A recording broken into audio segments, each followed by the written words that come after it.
How confident are you that the vaccine will work? We've done in less than a year what normally would have taken several years. Who's your favorite basketball player? Just steps over the half-court line and throws it up like it was nothing, and swish, nothing but net. Would you ever run for office? Hey folks, it's Carlos Watson. I have the distinct pleasure and honor to bring you a very special episode of The Carlos Watson Show, Dr. Anthony Fauci. Now, I've always promised you that we would bring you the people that are changing our world, and whether it's been Bill Gates or Ta-Nehisi Coates, whether it's been Malcolm Gladwell or Megyn Kelly, we've tried to bring you a wide range of people. But arguably few people have shaped our world as much as Dr. Anthony Fauci. Some people love him, many do in fact. Some people not as excited. But I've never seen him as open, as candid, as raw as he was here with us. Hey, Dr. Fauci, nice to see you. Are you in D.C. or are you elsewhere today? Just a little north of D.C. I'm in Bethesda, Maryland, where the NIH is. I live in D.C., but the NIH is just like 5 miles north of the city limits. And do you think of yourself still as a New Yorker? Because I hear New York in your voice, or have you been in Bethesda and D.C. long enough that you've switched allegiances somehow? You know, I haven't been able to shed the Brooklyn accent, but I have been in Washington for so long that although I have really fond memories of New York City, I really kind of consider myself a Washingtonian right now. Dr. Fauci, what was the moment when we're talking about COVID-19? How did you hear that there was a problem? How did you start to see it? It was like December 31st or January 1st. I got a call from my friend who was the director of the CDC, Bob Redfield, and he said, Tony, something funny is going on, something strange is going on in China. But this idea about a strange pneumonia coming from China had all of my alarm bells go off. And because of that, we immediately started to develop a vaccine in literally the first week and a half of January of this year. And then somewhere around February, it became clear that this was not a disease that was inefficiently spread. It was spread very efficiently, and it started to ravage through China. At that point, I knew, wow, we're in for something that's going to really be transformative.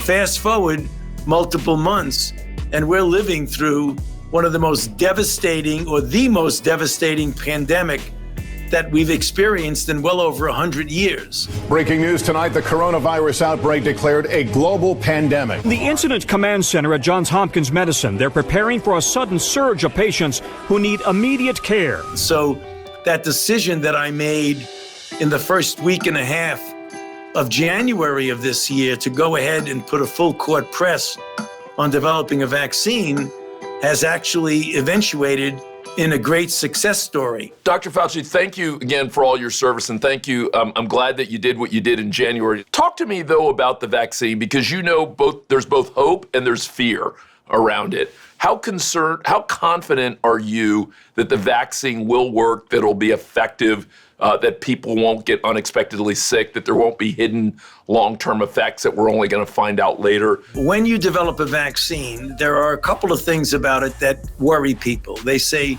wow, that was really quick. This is the fastest we've ever developed a vaccine ever. We've done in less than a year what normally would have taken several years. Was that reckless speed, and is that dangerous? And the answer to that is absolutely not, because the speed is merely a reflection of the extraordinary advances in the science of vaccine platform technology, which has allowed us, without compromising safety and without compromising scientific integrity, to do something in a matter of months that would normally have taken years.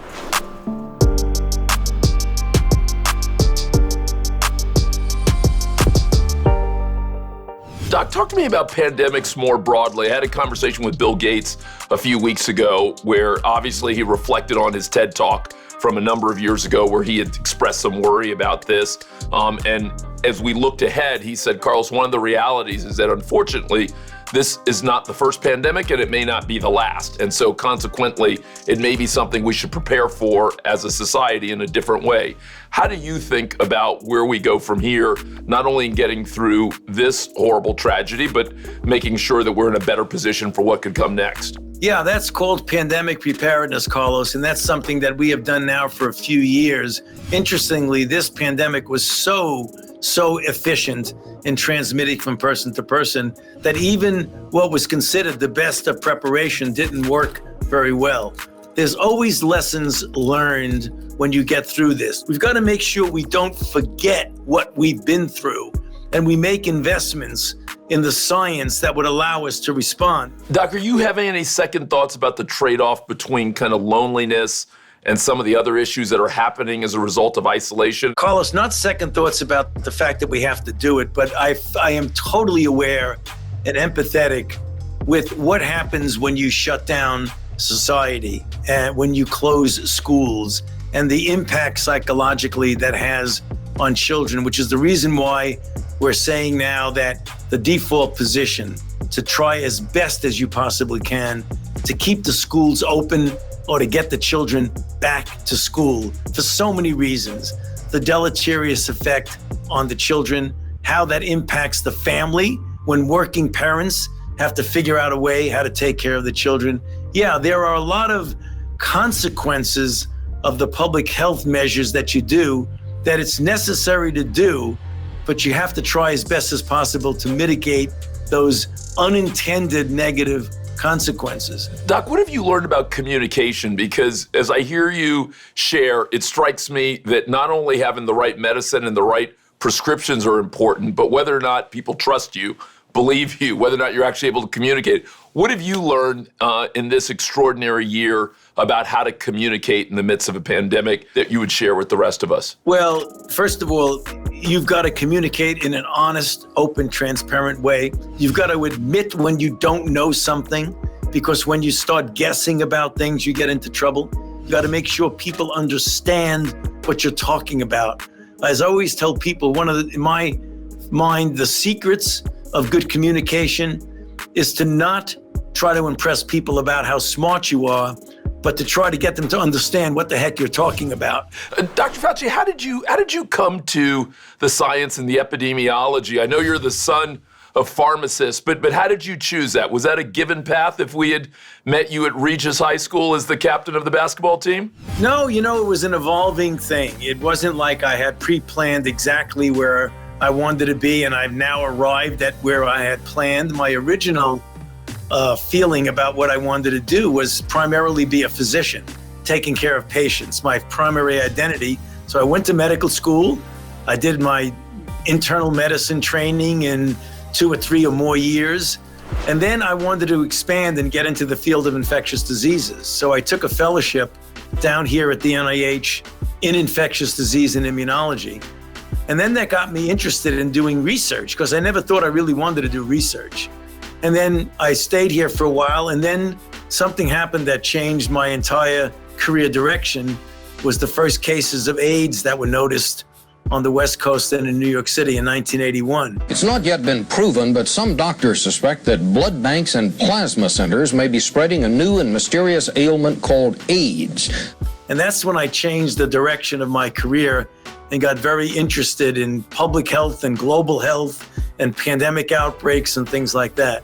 And say more about that. Why did that change you? What about that gripped you, grabbed you, put you on a new trajectory? Well, when I noticed the first cases that were reported, they were from Los Angeles, of 5 gay men who were otherwise well, who developed a strange kind of pneumonia that you only see when someone's immune system is completely suppressed. I thought it was a bit of a fluke. All gay men who had this strange immunodepressed system where they had opportunistic infections and opportunistic tumors. And deep down, I knew that we were dealing with a brand new disease that was very likely sexually transmitted. So I was on a career path that was pretty successful, studying different types of diseases, not this new disease. And I decided I was going to stop what I was doing and devote my entire attention to pursuing this new disease. And 39 years later, there have been 77 million cases and over 35 million deaths. So that's what I've been doing. When I became director of the Institute, I got much more interested in the broader aspects of global health and public health. And that's why I'm so deeply involved in our response to COVID-19 right now. I believe now that we have the agent in hand that the amount of effort and energy that's being put into it by biomedical sciences, that within a reasonable period of time we'll have a lot of these answers. Doc, talk to me about how you've changed. Well, I mean, you're always learning, Carlos, and I think that's really one of the reasons why what I do. I've been director of the Institute for 36 years. I've been at the NIH as a scientist for well over 40 years, close to 50. And the one thing that's really terrific about all this is that, first of all, you've got to be humble enough to know that you don't know everything and that you've got to keep learning. I mean, I use the terminology perpetual student. We're all perpetual students. No matter how big a deal you think you are, no matter how prestigious a job that you have, the fact is we're all students and we have to keep learning. The one thing that I got out of this year, and we're still in the middle of it, that boy, there's a lot we didn't know about this virus. It fooled us in the beginning. It was far, far worse than we could have imagined. So you know what they're asking besides whether or not you'll become part of the SNL cast in a different life. Good evening. I'm Dr. Anthony Fauci.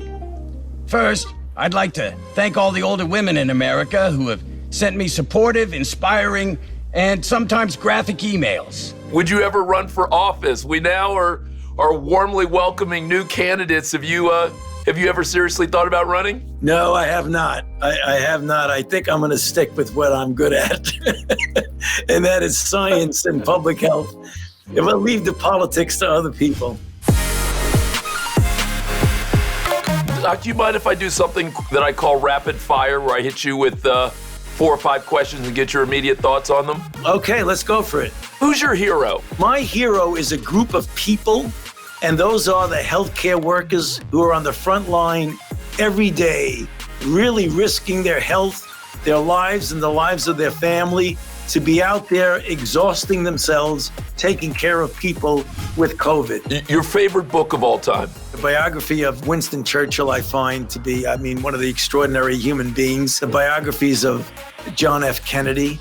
To me, biographies are the most inspiring books to me. So I have, 5 or 6 or 7 biographies that I really have enjoyed very much. One of the most interesting places you've been to in the world? I love San Francisco. I got to tell you, San Francisco is one of the most lively places that I always enjoy. My daughter lives there, and I enjoy very much visiting that place. It's really terrific. Who's your favorite comedian? Billy Crystal. Finally, your favorite basketball player. I'm assuming as a former player yourself and as a New Yorker, you might have a favorite basketball player. Who's your favorite basketball player? Steph Curry, all the way for sure. I've been to games where Steph Curry steps over the half-court line and throws it up like it was nothing, and it just swish, nothing but net. There's no better feeling. That sound is beautiful, isn't it? Doc, I'm so grateful and appreciative of you for taking time and joining us on the show, and I wish you and obviously all the other people who are working hard. I know you're not alone in working hard. I wish you and all the folks who are working hard the best. Thank you very much. I really appreciate you having me on your show, Carlos. Thank you. Hey, I was really proud that we had Dr. Fauci on the show, and I hope that you enjoyed that conversation. Tried to go not only the places you expected, but maybe some places you didn't expect. Loved hearing him talk a little bit about how he got into medicine in the first place, about how HIV ultimately changed the course of his focus in his career. Was intrigued to hear him talk about Churchill and John F. Kennedy. Didn't expect that. Maybe I should have known Billy Crystal was coming, and appreciated what he had to say about the vaccine. I candidly have been among those who worried not about the things that we'll see immediately, about the things that we may not see until later on. Hey, I hope you enjoyed this show. I hope that you're part of this Carlos Watson Show family. If not, please subscribe. Definitely tell your good people. And we've got a beautiful podcast that sometimes extends the conversation. You might want to give it a try. Hey, tune into the Carlos Watson Show. It's like no other. You're going to enjoy it every weekday on YouTube.